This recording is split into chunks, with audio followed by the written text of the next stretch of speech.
I'm not going to say what race, what people doctor. We know I can't say that. It was a Jewish doctor. This is Kanye West. I'm going to name you some anti-Semitic shit right now, right? Jewish people say, it's the Holocaust, this happened. We are still in the Holocaust. The red are the executives that are Jewish. The Jewish media has made us feel like the Nazis and Hitler have never offered anything of value to the world. I want to say there's a lot of good Nazis that were just fighting for their country. Hitler's got a pretty bad reputation. Well, who made that reputation? That was made by Jewish people. Jewish people forgive Hitler today. Let it go. Today, it's very easy to look back and see that Kanye West has been sprinkling a trail of anti-Semitic breadcrumbs throughout his music and interests for years. But what happens if you follow that Nazi bread all the way back to the beginning of the trail?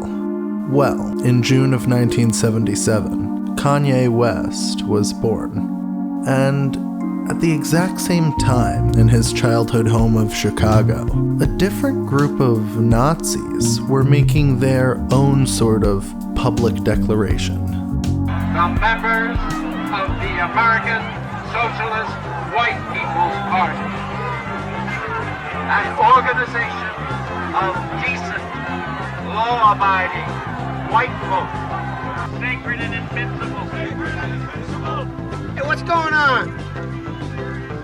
Those bums won their court case, so they're marching today. What bums? The fucking Nazi party. Illinois Nazis. I hate Illinois Nazis.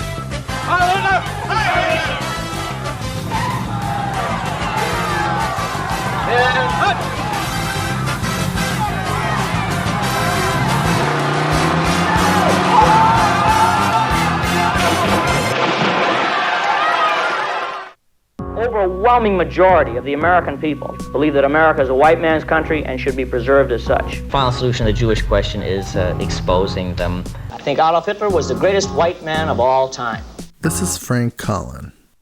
Just like Kanye, Frank was a college dropout, as well as a famous Chicago Nazi. Ironically enough, Frank's father, Max Collin, was actually born Max Cohen, and was a survivor of the Dachau concentration camp. Despite his father's roots, a young Frank Collin would join George Lincoln Rockwell's American Nazi Party, and would quickly rise to the rank of coordinator for the Midwest chapter of the group. However, his success in George Lincoln Rockwell's edition of the National Socialist White People's Party wouldn't last long. In 1967, Rockwell would be assassinated, and by 1970, Frank Collin would find himself ousted from the group after his father Max went public about his experiences in the Holocaust. It has nothing to do with Mr. Frank Collins' organization. He is a splinter organization that was founded in 1970 when he was expelled from this party because of the fact that his father was a Jew. Although he had been excommunicated from the Rockwell group of white supremacists, Frank Collins still had tons of Nazi connections in his hometown of Chicago. So not even a month after being expelled by the white nationalists, Frank Collin would establish his own edition of the American Nazi Party called the National Socialist Party of America. The group would see immediate growth in participants from fellow excommunicated members of the Rockwell group, and would begin holding numerous anti-black demonstrations on the south side of Chicago's Marquette Park. The park, which had held protests led by Dr. Martin Luther King Jr. just 4 years prior, was now the stomping ground for a fastly growing branch of the Nazi Party. We don't want communists or niggers in here to use our park and our facilities. We want it as a white man's area. We're not worried about the Negroes or anybody else. In this community, it has to remain white. Local authorities and government officials wanted to put a stop to what was happening in Marquette Park, but they knew they had to tread lightly. The demonstrations at Marquette Park had already seen violence break out between members of the Nazi Party and counter-protesters from around the neighborhood. Hey, where's that one who hit me? This is our community, this is our neighborhood, and we're going to keep it our neighborhood. Eventually, the Parks Department, along with the police, would pass an ordinance requiring insurance bonds of up to $350,000 to stage a protest at any Chicago park.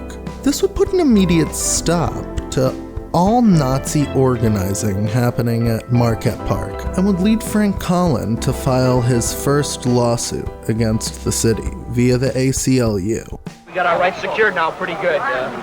When we go back to court on the 14th, I can't see them taking away our rights to insurance requirements again. I think we're on the way to giving a real voice for the white man here in America.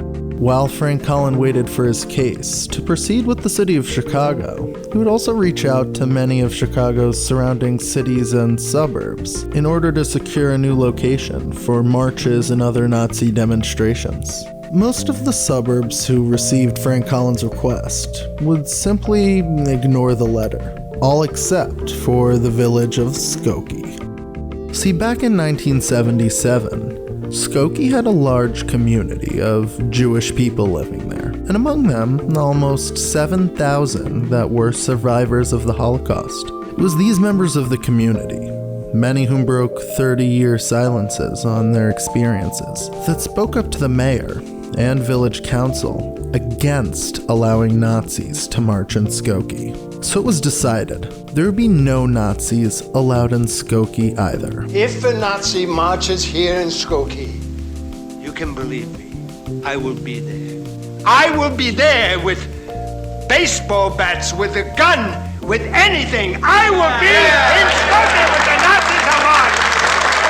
Along with an injunction against Frank Collin's Nazi group, the village of Skokie would also pass 3 ordinances. The first, disallowing demonstrations in military uniforms. The next, prohibiting the distribution of material containing hate speech. And finally a third, requiring a $350,000 public safety insurance bond. Frank Collin took the village of Skokie's response to his request as another opportunity to use the ACLU's lawyers to sue for infringing on his First Amendment rights. The ACLU has, to my mind, the finest legal brains in the country. Despite losing all of their lower court cases, the ACLU would appeal Frank Collin's case all the way up to the highest court in the land.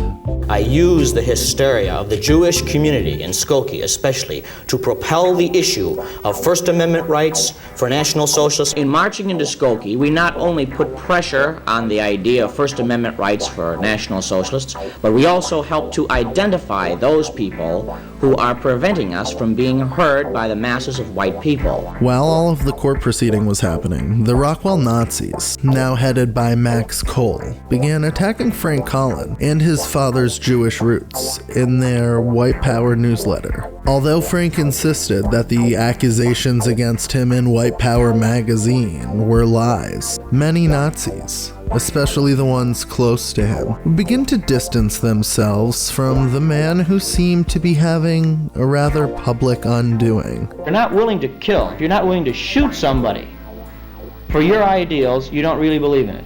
By July of 1977, the Supreme Court and the Illinois State Supreme Court had both reached their decisions. Today's ruling in the Supreme Court of the United States has instructed the Illinois courts to stop any further delay in ruling on American Nazi Frank Collin's appeal against the various bars to his proposed march in Skokie. Supreme Court, State of Illinois, January 27, 1978. The display of the swastika, as offensive to the principles of a free nation, or the memories it recalls may be, is symbolic political speech, intended to convey to the public the beliefs of those who display it. It does not, in our opinion, fall within the doctrine of fighting words. We do not doubt that the sight of this symbol is abhorrent to the Jewish citizens of Skokie, and that the survivors of the Nazi persecutions, tormented by the recollections, have strong feelings regarding its display. Yet, it is entirely clear that this factor does not justify enjoining the defendant's speech. Even though he had won his case with the Supreme Court, Frank Collin and the Chicago Nazis never did march on Skokie. Instead, they returned to Marquette Park, where the 100 or so Nazis were met by thousands of counter-protesters from all around the Chicagoland area. I know, they can't even see us. I hope they can hear us. They can't even see us. Look at this pathetic situation here. What a pathetic... God damn it. Isn't this pathetic, though? They can't even see us. You know, I can't even see this thing from the street. You know that? It's completely obscured. The Nazis' success in an American court was a wake-up call to the Holocaust survivors that were living in Skokie. They could no longer live a quiet life in America because the Nazis were back at their front porch. The swastikas were staring at them from the tops of buildings and on flags at the local park. A group was growing in numbers that not too long ago had murdered 6 million of their family, friends, and children. So in 1981, a group of survivors would work together to establish a Holocaust Memorial Foundation and Museum in Skokie. The museum served as one of the first in America to have survivors as docents who could recount their first-hand experiences that they and their families went through in the Holocaust. I feel that maintaining humanity in the face of inhumanity is a form of resistance. All of a sudden, the goal was no longer to move on and live a normal life, but to educate others and to never forget what happened. We remember every single day. We remember the 6 million. We remember our families. We remember everything that happened to us during those dark, dark days. Nowadays, if you hear about the story of the Illinois Nazis or the Skokie Swastika War, that's where it ends. A story of free speech in the face of an evil ideology. A story that shows the tolerance and acceptance of everyone, no matter what the belief, in the land of the free and the home of the brave, America. Not. What Frank Collin really showed was how people with white supremacist ideologies can manipulate the legal system in America so that they can continue to grow and thrive. It's those tactics, along with the hatred for Jews, that leads regular folks to an instant sense of anger or disgust. It's so easy. Everyone hates Nazis and Hitler. So if you want to generate public attention in a visceral way like that, if you want to become what everyone hates, that's who you declare allegiance to, no matter what your background is. I like Hitler. And he didn't kill 6 million Jews. That's just like factually incorrect. We're gonna stop dissing the Nazis all the time. You need to leave. When Kanye West makes continuous verbal attacks against Jewish people, while praising Hitler and the Nazis on multiple large-scale platforms, alarm bells go off. Not just for Jews and Holocaust survivors, but for everyone who has learned about the atrocities committed by the Nazis. Is there any sympathy for Nazis here? The thing about Nazis is they don't do very well having their ideologies challenged on the so-called marketplace of ideas. You can't say they as corporate press. I'm not using the. I don't use the word as the way I guess you guys use. I'm talking about. It is them though, isn't it? I mean, because because when you think about it, consider it. In 2018. What do you mean it's not? What do I mean? Like, okay, so how about? Are you leaving? So perhaps next time, when you hear someone spouting Nazi rhetoric, you won't bring them on your podcast. Instead, maybe you'll remind them why they always have to hide behind a mask. Become kind of a symbol.